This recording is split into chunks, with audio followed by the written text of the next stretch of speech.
আসসালামু আলাইকুম।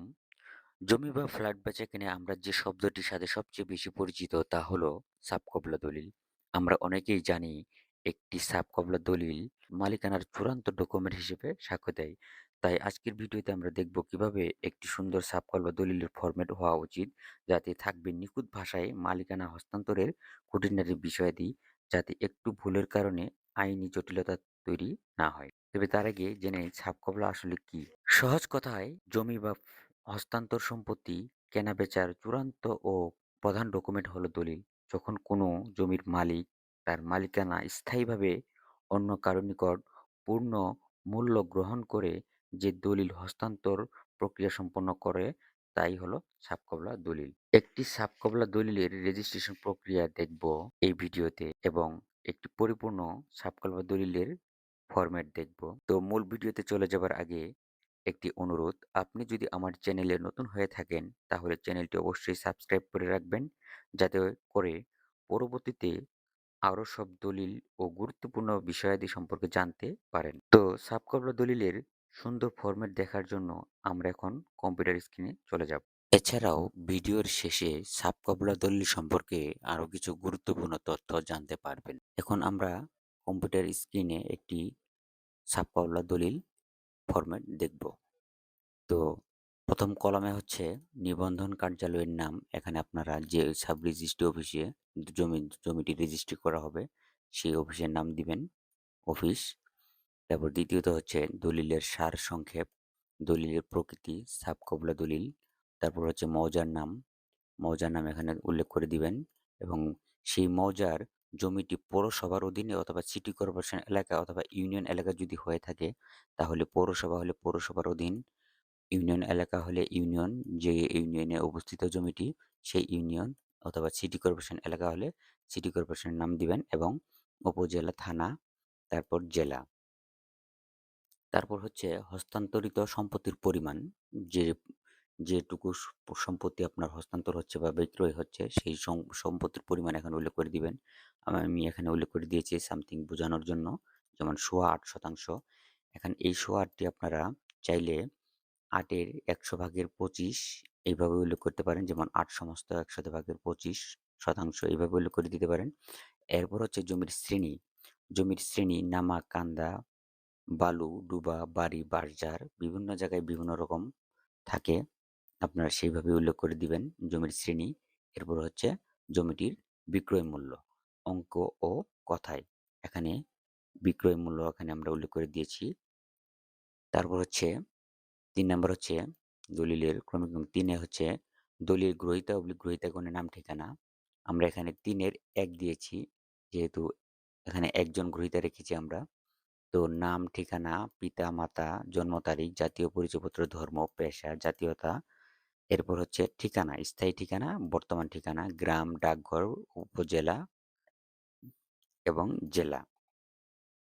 এরপর আমরা চলে যাব ৪ নম্বর কলামে, হচ্ছে দলিল দাতা/দাতাগণের নাম, ঠিকানা।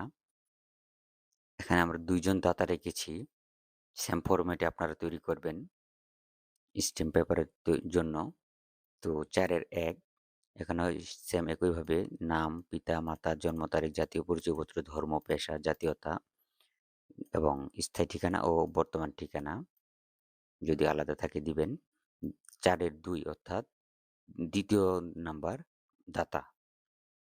নাম, ঠিকানা, পিতা-মাতা, জন্ম তারিখ, জাতীয় পরিচয়পত্র, ধর্ম, পেশা, জাতীয়তা, গ্রাম, স্থায়ী ঠিকানা এবং বর্তমান ঠিকানা এভাবে উল্লেখ করে দিবেন। এরপর হচ্ছে দলিলের ৫ নাম্বার কলাম। ৫ নাম্বার কলাম হচ্ছে ক্ষমতাপ্রাপ্ত অ্যাটর্নি/প্রতিনিধি/অভিভাবকের নাম। যদি এখানে দলিলটি যদি গ্রহীতা যদি নাবালক থাকতো, তাহলে আমরা এখানে ৫ নাম্বার কলামে সেই নাবালকের পূর্ণ ঠিকানা এবং তার অভিভাবকের নাম দিয়ে এটি আমরা এখানে পূরণ করে দিতে পারতাম। যেহেতু আমাদের এই দলিলে আমরা নাবালক রাখি নাই, তাই আমরা এটি প্রযোজ্য নয় দিয়ে রাখছি। এরপর হচ্ছে পাওয়ার অফ অ্যাটর্নি। দলিলটি যদি মানে পাওয়ারের মাধ্যমে চলে আসতো, তাহলে দাতা যদি অন্য কারো কাছ থেকে পাওয়ার নেওয়ার পর তিনি বিক্রয় করতেন, তাহলে সেই পাওয়ার মালিকের নাম এখানে উল্লেখ থাকতো। সে আমরা সেটি এখানে নেইনি। তাই প্রযোজ্য নয়। এরপর হচ্ছে ৭ নাম্বার হচ্ছে হস্তান্তরাধীন জমির ন্যূনপক্ষে ২৫ বছরের ধারাবাহিক মালিকানার বিবরণ। যে জমিটি হস্তান্তর করা হচ্ছে তার ইতিপূর্বের ২৫ বছরের ন্যূনতম ২৫ বছরের ধারাবাহিক একটা মালিকানার বিবরণ এখানে দিতে হবে। তো আমরা এখানে সেটি শুরু করব।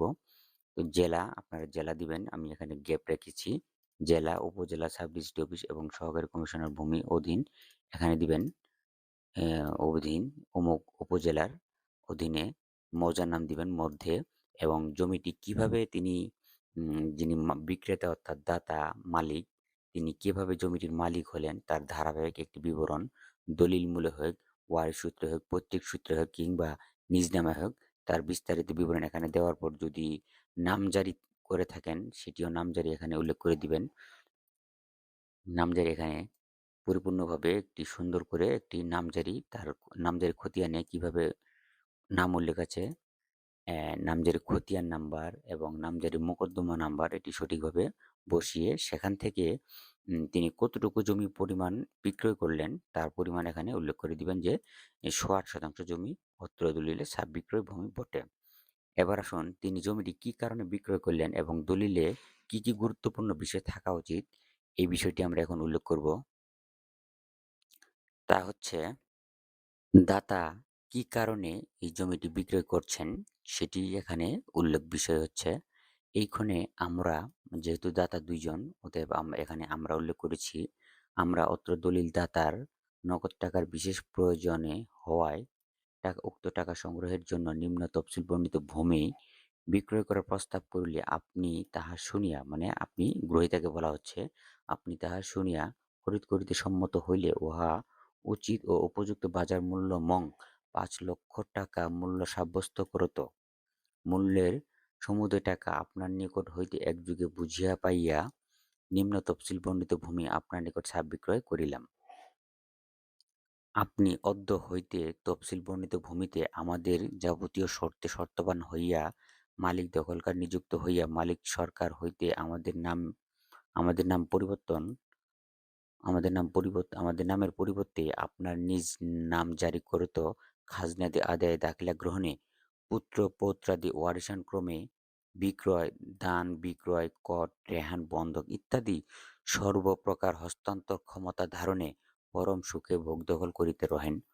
অর্ধ হইতে বিকৃত ভূমিতে আমাদের যত প্রকার সত্য লভ্য ছিল তাহা ধ্বংস ও বিলুপ্ত হইয়া আপনার অশ্লীল ও অত্র সাবকবলা দলিল দ্বারা অশ্রাইলাম এবং যা আইন বিরোধী আচরণ করিলে দণ্ডনীয় হইবে।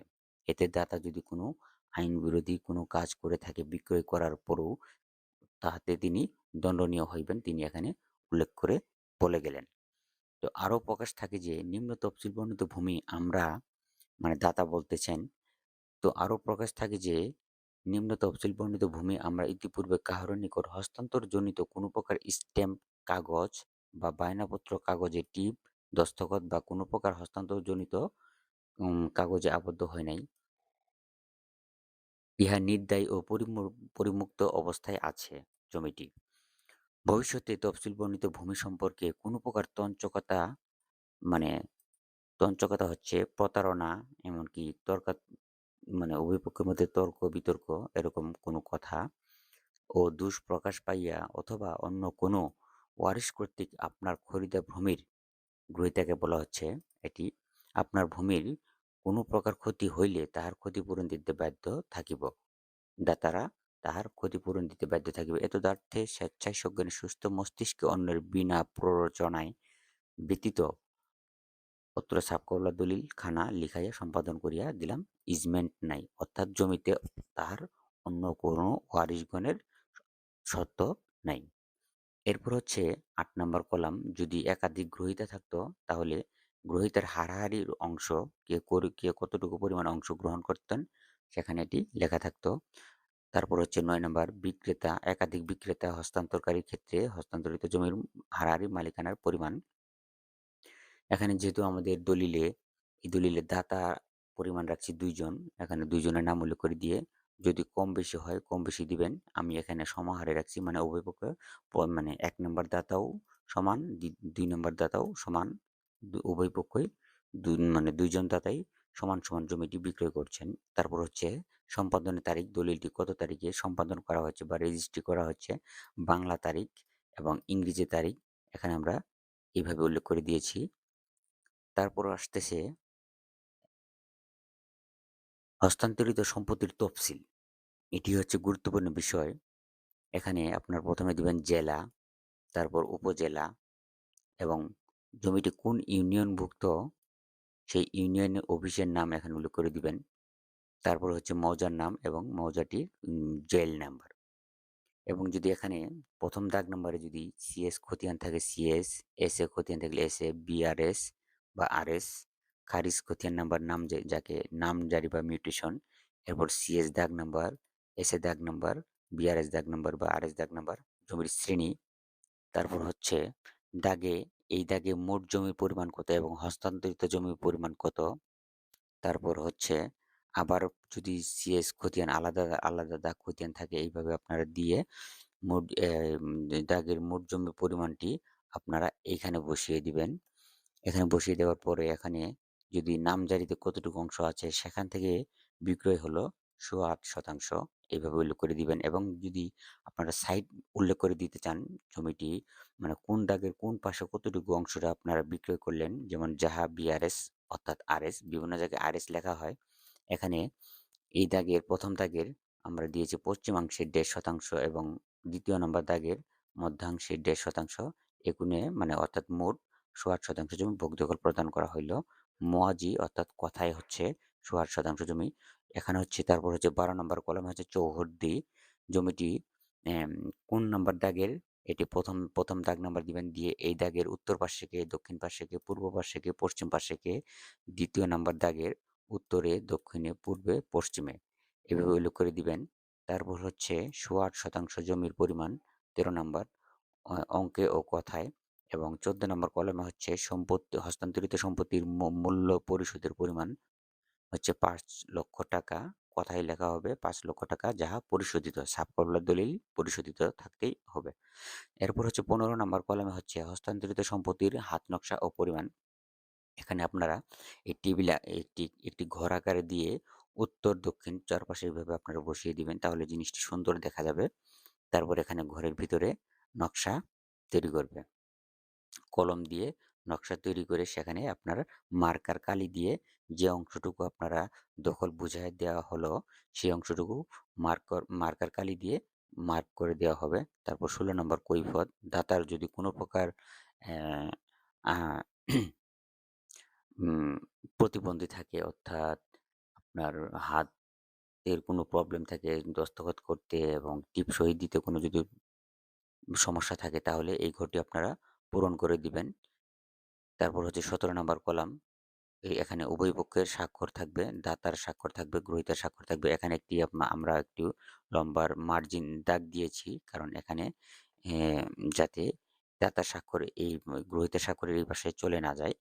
এরকম করে দিয়েছি। এরপর হচ্ছে ১৮ নম্বর কলাম সাক্ষী সাক্ষীগণের নাম ঠিকানা। সাক্ষী থাকবে ২ জন খ সাক্ষীর নাম, পিতা, মাতা, গ্রাম, উপজেলা, ডাকঘর, জেলা এবং খ নাম্বার সাক্ষী হচ্ছে সেম একইভাবে নাম, পিতা, মাতা, গ্রাম, উপজেলা, ডাকঘর, জেলা এবং তারপর থাকবে সাক্ষীর স্বাক্ষর। এরপর চলে যাচ্ছি আমরা ১৯ নম্বর কলমে হচ্ছে শনাক্তকারী যিনি দাতার পক্ষ হতে মানে চেনা একজন সাক্ষী আরকি যাকে বলে চেনা সাক্ষী। তার নাম, ঠিকানা, উপজেলা, জেলা দিয়ে দিবেন। এটি দলিল লেখকও দিতে পারেন। তারপর হচ্ছে ২০ নম্বর কলাম সম হস্তান্তরিত সম্পত্তির সঠিক পরিচয়, বাজার মূল্য সম্যক অবগত হইয়া আমি নিম্ন স্বাক্ষরকারী দাতা বলতেছেন, নিম্ন স্বাক্ষরকারী অর্থ দলিলের মুসাবিদাকারী লিখিয়া দিয়েছি। এটি দলিল লেখক বলতেছে এবং পক্ষগণকে শোনাইয়াছি দলিলটি ১০ ফর্দে হোক, ১১ ফর্দে হোক বা ১২ ফর্দে হোক লিখিত এটি উল্লেখ করে দিতে হবে ১০ ফর্দে বা ১২ ফর্দ উল্লেখ দিতে হবে এবং দলিল লেখকের পূর্ণ ঠিকানা এখানে এবং কার্যালয়ের নাম সহ লিখে দিতে হবে। যেমন পূর্ণ ঠিকানা হচ্ছে দলিল লেখকের নাম এবং স্বাক্ষর, পিতার নাম, গ্রাম, থানা, জেলা, যে সাব রেজিস্ট্রি অফিসে তিনি কর্মরত আছেন সেই সাব রেজিস্ট্রি অফিস তার এবং তার দলিল লেখকের একজন সনদ নাম্বার এখানে থাকবে। তারপর হচ্ছে হলফনামা। দলিলটির একটি হলফনামা বর্তমানে হলফনামা হচ্ছে ৳১০০ মূল্যের ৩ টি পাতায় হলফনামা অর্থাৎ ৩০০ টাকার হলফনামা। এখানে এটি লেখা থাকবে হলফনামা। তারপর হচ্ছে হলফনামা উপজেলা, জেলা বসায় দিবেন। হলফকারীগণের নাম ঠিকানা। ১ম জনের নাম আমরা এখানে, তারপর ধর্ম, পেশা, ব্যবসা এগুলো কেটে দিয়েছি। দিয়ে স্থায়ী ঠিকানা রেখেছি। তারপর ২য় নম্বরও তাই করেছি। ২ নম্বর দাতার নাম, ঠিকানা, পিতামাতা, জন্ম তারিখ, জাতীয় পরিচয়পত্র রেখে তার স্থায়ী ঠিকানা ও বর্তমান ঠিকানা রেখেছি। এইভাবে হলফনামা। তারপর হচ্ছে হলফনামার ২য় পাতা এবং অবশেষে হলফনামার ৩য় পাতা।